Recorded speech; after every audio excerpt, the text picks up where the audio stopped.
بسم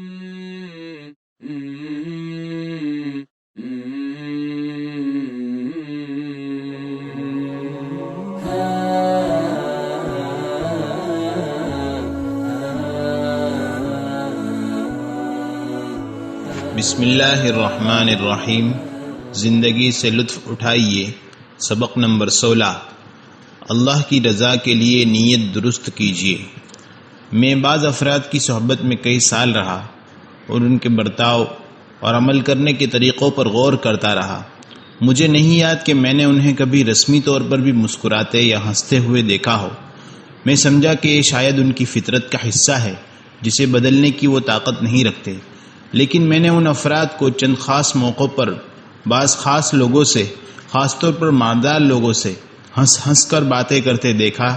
تب جا کر مجھے سمجھ پڑی کہ وہ یہ برتاؤ خاص مصلحتوں کی وجہ سے اختیار کرتے ہیں. یوں وہ اللہ کے ہاں بڑے ثواب سے محروم رہ جاتے ہیں. ایک ایماندار انسان صرف اللہ کی رضا کے حاصل کرنے کے لیے سب لوگوں سے ایک ہی جیسا سلوک کرتا ہے. اس کا یہ کیریکٹر نہ کسی دنیاوی فائدے کے لیے ہوتا ہے اور نہ کسی وقتی فائدے کی خاطر. وہ جیسا برتاؤ ایک مالدار شخص سے کرتا ہے ویسا برتاؤ غریب شخص سے کرتا ہے. سڑک پر جھاڑو لگانے والے کے لیے بھی وہ احترام کے وہی جذبات رکھتا ہے جو کسی اونچے ادارے کے ڈائریکٹر کے لیے رکھتا ہے. اس سلسلے میں رسول اللہ صلی اللہ علیہ وسلم کا طریقہ ہمارے سامنے ہے.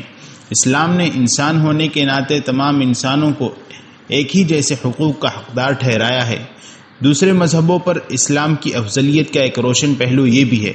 رسول اللہ صلی اللہ علیہ وسلم نے فرمایا: ان من احبکم الی واقربکم منی مجلسا یوم القیامت احاسنکم اخلاقا. روز قیامت میرے سب سے زیادہ پسندیدہ اور سب سے زیادہ قریب لوگوں میں تمہارے وہ افراد بھی شامل ہوں گے جن کے اخلاق اچھے ہیں. رسول اللہ صلی اللہ علیہ وسلم سے نیکی کے متعلق پوچھا گیا تو فرمایا: البر حسن الخلقی. نیکی حسن اخلاق کا نام ہے. آپ سے پوچھا گیا کہ اکثر لوگ کس چیز کے سبب جنت میں جائیں گے؟ آپ نے جواب دیا: تقوی اللہ و حسن الخلقی. اللہ کا تقوی اور حسن اخلاق. آپ نے فرمایا: اکمل المؤمنین ایمانا و احاسنہم اخلاقا الموطؤون اکنافا الذی یألفون و یؤلفون ولا خیر فی من لا یألف ولا یولف. مومنین میں سے کامل ایمان والے لوگ وہ ہیں جن کے اخلاق اچھے ہیں، جو نرم پہلو ہیں، جو دوسروں کو مانوس بناتے اور خود ان کے مانوس بنتے ہیں، اور اس آدمی میں کوئی خیر نہیں جو نہ مانوس بنائے اور نہ مانوس بنے. آپ نے فرمایا: ما من شیء اثقل فی المیزان من حسن الخلق. میزان میں کوئی شے حسن اخلاق سے بڑھ کر وزنی نہیں ہے. آپ نے فرمایا: ان الرجل لیبلغ بحسن خلقہ درجۃ قائم اللیل وصائم النہار. آدمی اپنے حسن اخلاق کے بدولت رات کو ہمیشہ نماز پڑھنے والے اور دن کو ہمیشہ روزہ رکھنے والے کا مرتبہ حاصل کر لیتا ہے. ایک روز ام سلمہ رضی اللہ عنہا رسول اللہ صلی اللہ علیہ وسلم کے ساتھ بیٹھی آخرت اور اس میں اللہ کی تیار کی ہوئی نعمتوں کا تذکرہ کر رہی تھی. ام المؤمنین رضی اللہ عنہا نے سوال کیا: اے اللہ کے رسول، ایک عورت کے دنیا میں دو شوہر ہوں، عورت اور وہ دونوں جنت میں چلے جائیں تو وہ عورت ان دونوں میں سے کسے ملے گی؟ فرمایا: وہ اس شوہر کو ملے گی جس کے اخلاق زیادہ اچھے ہوں گے. اس پر ام سلمہ رضی اللہ عنہا کو تعجب ہوا. آپ نے ان کی حیرت دیکھی تو فرمایا: ام سلمہ، دنیا و آخرت کی بھلائیاں حسن اخلاق کو حاصل ہے. جی ہاں، دنیا و آخرت کی بھلائیاں. دنیا کی بھلائی یہ ہے کہ آدمی کے حسن اخلاق کی بدولت سب لوگ اس سے محبت کرنے لگے، اور آخرت کی بھلائی سے مراد بڑا ثواب ہے. انسان کیسا ہی نیک اعمال کرنے والا ہو، اخلاق برے ہوں تو سارے عمل ضائع ہو جاتے ہیں. نبی صلی اللہ علیہ وسلم کے سامنے ایک عورت کا ذکر کیا گیا کہ وہ نمازیں پڑھتی، روزے رکھتی، صدقہ خیرات کرتی اور نیکی کے دوسرے کاموں میں بڑھ چڑھ کر حصہ لیتی ہے، لیکن وہ برے اخلاق والی ہے اور اپنے پڑوسی سے لڑتی جھگڑتی ہے. آپ نے فرمایا: وہ آگ میں ہے. حسن اخلاق میں نبی صلی اللہ علیہ وسلم کی ذات ہمارے لیے نمونہ ہے. آپ سب سے بڑھ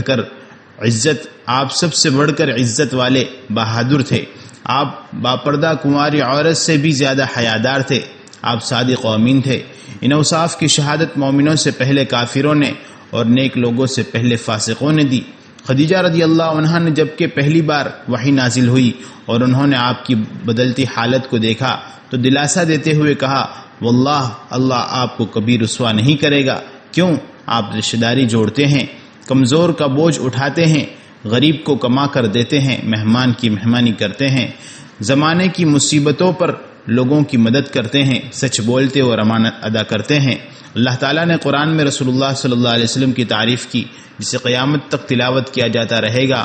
اللہ تعالیٰ نے فرمایا وَإِنَّكَ لَعَلَىٰ خُلُقٍ عَظِيمٍ، اور بلا شبہ تو واقعتاً خلق عظیم پر ہے۔ قرآن آپ صلی اللہ علیہ وسلم کا اخلاق تھا۔ جی ہاں، قرآن ہی آپ کا اخلاق تھا۔ جب آپ صلی اللہ علیہ وسلم نے یہ سنا وَأَحْسِنُوا إِنَّ اللَّهَ يُحِبُّ الْمُحْسِنِينَ، اور اچھا کرو، بلا شبہ اللہ اچھائی کرنے والوں کو پسند کرتا ہے۔ رسول اللہ صلی اللہ علیہ وسلم ہمارے امام ہیں، آپ کا راستہ ہی ہمارا راستہ ہے۔ آپ صلی اللہ علیہ وسلم نے اپنی ساری زندگی لوگوں کی بھلائی اور اصلاح کرتے ہوئے گزار دی۔ آپ نے اللہ کا پیغام لوگوں تک پہنچانے کے لیے انتھک محنت کی، نہ دن دیکھا نہ رات کی پرواہ کی، ظلم و ستم برداشت کیا، ہر قسم کی راحتوں کو چھوڑ دیا۔ آپ سستی اور مایوسی کے الفاظ سے ناواقف تھے، تمام عمر اسی محنت اور کوشش میں بتا دی، یہاں تک کہ ہڈیوں پر بڑھاپا طاری ہو گیا۔ ام المؤمنین عائشہ رضی اللہ عنہا بوڑھے محمد صلی اللہ علیہ وسلم کی جسمانی حالت بیان کرتی ہیں، بڑھاپے کے بعد نبی صلی اللہ علیہ وسلم اکثر اوقات بیٹھ کر نماز پڑھا کرتے تھے۔ حسن اخلاق اپنا کر اس عمل کرنے کے شوق کا یہ عالم تھا کہ رسول اللہ صلی اللہ علیہ وسلم عام طور پر اللہ سے دعا کیا کرتے تھے، اللہم کما احسنت خلقی فاحسن خلقی، الہی جیسے تو نے میری صورت اچھی بنائی، سیرت بھی اچھی کر دے۔